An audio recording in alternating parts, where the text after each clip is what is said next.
বৰ্তমান উপস্থিত আছো শিৱসাগৰৰ খৰাগড়ত আৰু এই খৰাগড় আঞ্চলিক কলা কৃষ্টি কেন্দ্ৰৰ উদ্যোগত তথা ৰাইজৰ সহযোগত ইয়াত 42 সংখ্যক শ্ৰী শ্ৰী কৃষ্ণৰ ৰাস মহোৎসৱ উদযাপনৰ বাবে পূৰ্ণ প্ৰস্তুতি চলিছে।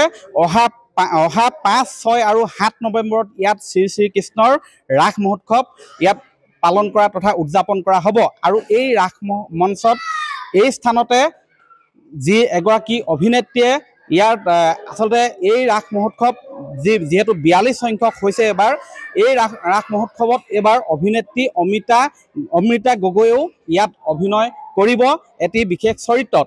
আৰু অমৃতা গগৈ এই ৰাস মঞ্চৰ সৈতে বিশেষ যোগসূত্ৰ আছে, আমি সেই বিষয়ে জানিবলৈ চেষ্টা কৰিম। বৰ্তমান মোৰ কাষত আছে অমৃতা গগৈ। প্ৰথমে আপোনাক শুভেচ্ছা জনাইছোঁ। ধন্যবাদ। কি ধৰণে প্ৰস্তুতি চলাইছে?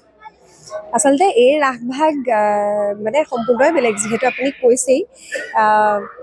এই যে পিছফালে মঞ্চখন দেখিছে, এই মঞ্চখনতে অমৃতা গগৈৰ সাংস্কৃতিক জগতটোৰ আৰম্ভণি বুলি ক'ব পাৰে। মোৰ বয়স তেতিয়া 3.5 বছৰ আছিল যেতিয়া প্ৰথম এইখন মঞ্চত কৃষ্ণ নৃত্য নাচিছিল। মোৰ এই ৰাস মঞ্চৰ পৰা মাত্ৰ 150-200 মিটাৰমান দূৰতে মোৰ ঘৰ, মোৰ দেউতাৰ ঘৰ।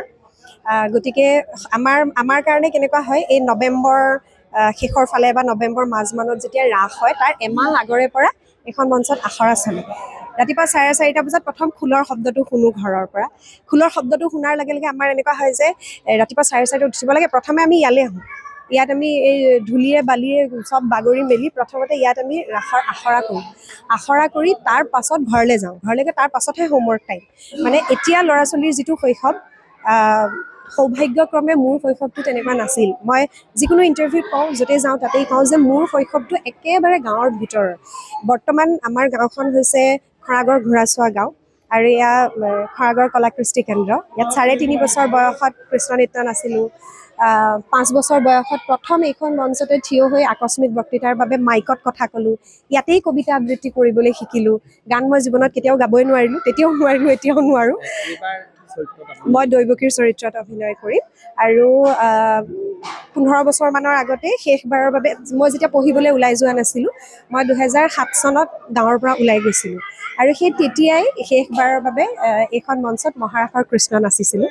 তাৰপাছত আৰু এইখন মঞ্চত একোৱেই কেতিয়াও মানে পাৰফৰ্ম কৰাৰ সৌভাগ্য হোৱা নাছিল।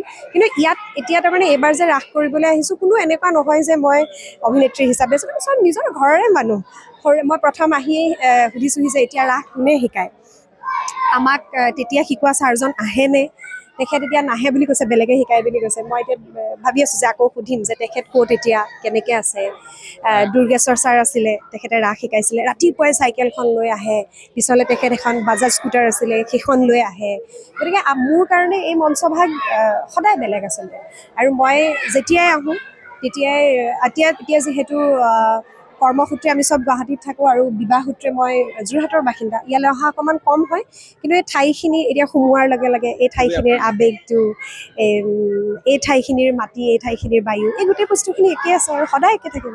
ইয়াৰ মতে এটি সংলাপ শুনিব বিচাৰিম, আপুনি সংলাপ যিটো চৰিত্ৰত মই যিহেতু দৈৱকীৰ চৰিত্ৰত অভিনয় কৰিম, গতিকে দৈৱকীৰ চৰিত্ৰৰ আমাৰ ইয়াত যিখন স্ক্ৰিপ্ট হেৰি কৰা হয়, সেইখন হৈছে নন্দদুলাল যিখন স্ক্ৰিপ্ট, সেইখন কৰা হয়।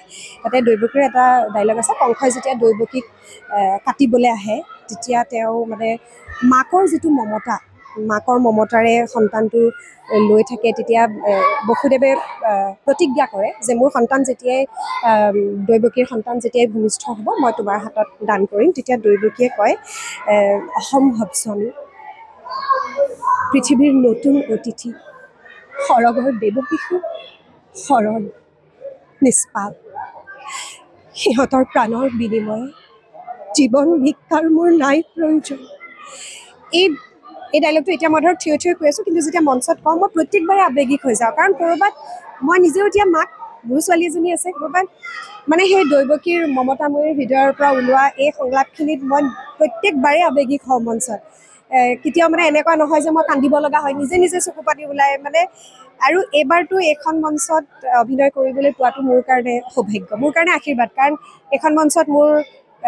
এইখন মঞ্চত যেতিয়া ৰাস হয় বেছিভাগ সময় মোক ককায়ে উদ্বোধন কৰিছিলে ককাই উদ্বোধন কৰে দেউতা ইয়াত ৰাস হেৰিৰ লগত দেউতা ওতঃপ্ৰোতভাৱে জড়িত হৈ থাকে গতিকে মোৰ ঘৰৰে ৰাস হয় এইবাৰ ইয়াত 42 সংখ্যক ৰাস মহোৎসৱ উদযাপনৰ আয়োজন কৰিছে কিন্তু এইবাৰ বিগত বৰ্ষসমূহৰ তুলনাতকৈ কিছু পৃথক যিহেতু এইবাৰ আমাৰ সকলোৰে হিয়াৰ আমঠু জুবিন গাৰ্গ কায়িকভাৱে নোহোৱা হৈছে আৰু আজিৰ দিনটোতে আন্তঃৰাষ্ট্ৰীয় খ্যাতিসম্পন্ন বাঁহীবাদক দীপক শৰ্মাও আৰু আমাৰ মাজৰ পৰা নোহোৱা হৈছে গতিকে যিবিলাক আচলতে যিহেতু ৰাস মহোৎসৱ বহু বছৰ ধৰি পালন কৰি অহা হৈছে যিখিনি ৰীতি নীতি আছে সেই অনুসৰি ৰাস উদযাপন কৰিব বিগত সময়ছোৱাৰ দৰে বিশেষ আনন্দ উৎসাহ হয়তো নাই আপুনি বিচৰা বাতৰি পাব কেৱল নিউজ 18 এপত নিউজ 18 এপ ডাউনলোড কৰিবলৈ স্ক্যান কৰক এই QR কোড